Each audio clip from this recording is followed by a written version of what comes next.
these things that were before casual identifiers. For myself, I'm female, I'm brown, I'm Mexican, and so forth, all of a sudden became a prison and became a matter of embodiment and became real definitions, not just things that were abstract notions. All of a sudden I was really weighed down by circumstances that do belong to me, but that had no real weight before. And that was bone-chilling and really terrifying. And the third anecdote or information bit is that over the last 2 days, there has been kind of like a manifesto doing the rounds online. I don't know how many of you have seen it. It's actually an alt-right group posing as Antifa, really denouncing a number of academics and thinkers as fascists.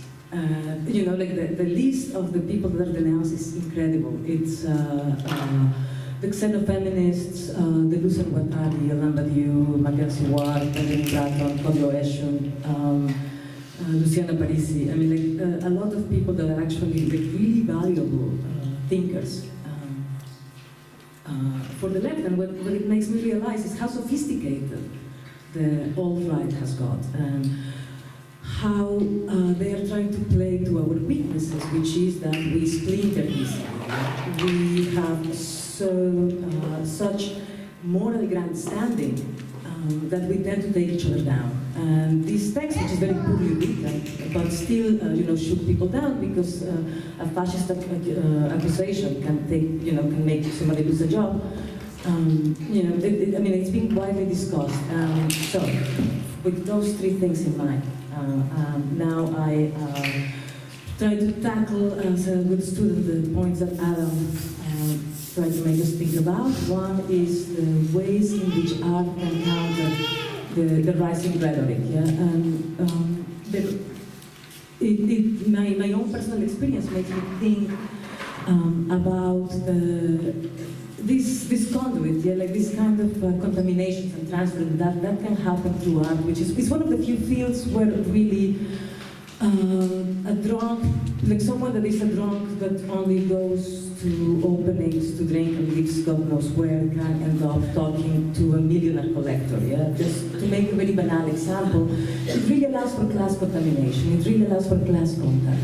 And in the same way, it allows for geographical movement and for you know, race and gender movement, with all the problems that it has. You know, this is not a moment to talk about who are artists represented and break things down in numbers, but I want to focus on the fact that as narrow as these pathways may be, art keeps them, or has the possibility of keeping them open. So having walked one of those pathways, I think it's very important to do whatever we can to stretch them out, to push our elbows and occupy as much space as we can, and not get so comfortable. The ones that cross, you know, if we have crossed, let's not just get so comfortable in having crossed, but let's reach an arm back and let's get more people to the crossing, because that only makes us stronger. It also, I think, it's also important, I think, to occupy complex positions. A little bit expanding on what Adam mentioned before. Everything is being reduced to tweets and sound bites. And as artists, which is what I identify myself as, we can also be reduced to object makers. And, you know, purely commodity producers and so forth. Yeah? And while I think it's important to retain our prerogative to engage in aesthetic experiences, because without aesthetic experiences, life is no life, we should also be able to explain our work, to engage with our work is not something that we make, we are not idiot savants, it's not that someone will explain it later. We can explain it, we can contextualize it, we can decide the spaces that it occupies and what does it represent. And it does not have to be sloganeries or propaganda. Yeah, we can, again, retain our complexity as thinkers, but just with the responsibility of trying to define what is the space that the work occupies and how it moves. Just so that we become more uncomfortable to other people to describe it. We are again, it doesn't make us as artists particularly appealing because we become complex and have to put on the pocket, but I think it makes art as a general tool, let's say, stronger. And also because if we keep engaging on the production of aesthetic experiences, we keep engaging in pleasure and on the production of libidinal affects. And I think that's something that sometimes as leftists, whatever position we occupy, left of center, we lose track of pleasure, and we lose track of, pleasure becomes suspect, libidinal economics become suspect, and because we pay not a lot of attention to them, we focus on critical thought.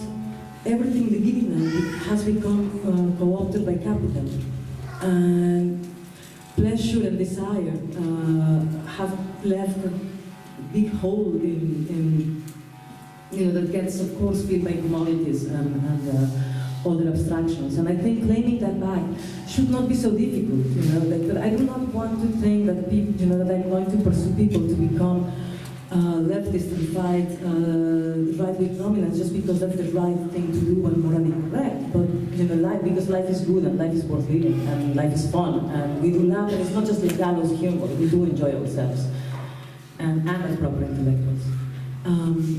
Another thing, in terms of what artists, as artists we can do, and I'm kind of like focusing more on my position as an artist and not so much as a thinker, I think is we should avoid trying to use the current political climate for myth-making and for career advantage. It's something that does happen, and it happens too often, so it's worth mentioning that that's not cool. And it's rather, trying to think about how do we, within this pleasure, pleasure can expand into solidarity, can expand into love, can expand into trying to take ourselves, to reinvent ourselves as citizens, not just as users of the world, but citizens with the rights and responsibilities that come from these positions. It's not that you live in a place and you sign the terms and conditions agreement, and therefore you are a user of the state. You are a citizen, it belongs to you. You're responsible to take care of it, and you also have a certain degree of rights, not certain, a lot of rights. That's one bit. Then the next bit is how can we identify the scope of cultural resistance, the spaces and the support that they need.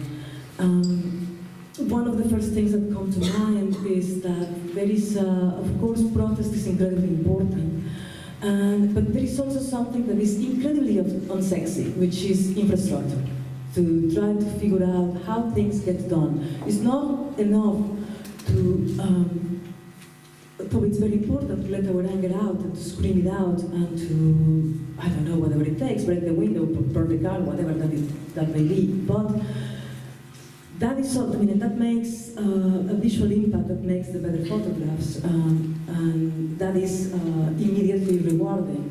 But the unsexy task of creating infrastructure, the really boring task, that is nonetheless incredibly important. If we do get involved in that as cultural producers, we can guarantee that it also caters to the problems that we are facing now, and that it incorporates the solutions that we may be able to provide. This is also, something that, it goes back to the idea of taking ourselves again as citizens, not just users, not just observers where the world is material and we can use it to do things, but we are somewhat detached because we are artists. We are actually very much like in the thick of it, we live it. It touches us and we touch it. So that's the other thing to say. And well, of course, the last thing that is important is, in terms of spaces, it's also something that is very interesting is that there has been, of course, a lot of writing and ideas and positions that claim that the digital realm is not real, that life does not happen there, that life is material, life is what we do when we are with each other, and the digital realm child is kind of, lesser, let's say. And again, there is a vacuum there because a lot of the organization of alt-right movements happen precisely in the space that we have not paid a lot of attention to. So how, and this is not so far, or not so distant from the concerns about infrastructure. How can we claim our stake of our space and position ourselves and use it to our benefit? Not our benefit, but how do you say? For a good cause, let's say. So, and I mean, this was all very hastily written, and I guess that's not. I feel bad because I didn't have a beautiful text like everybody else, but that's all I have to say today.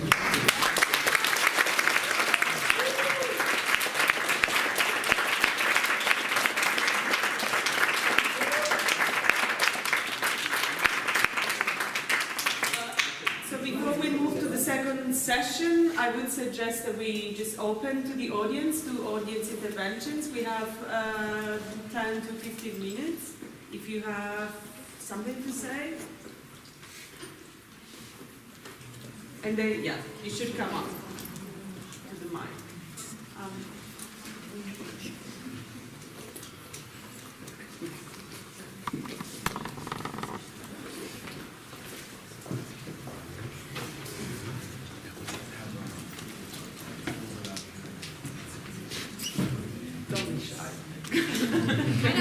The idea of a workshop.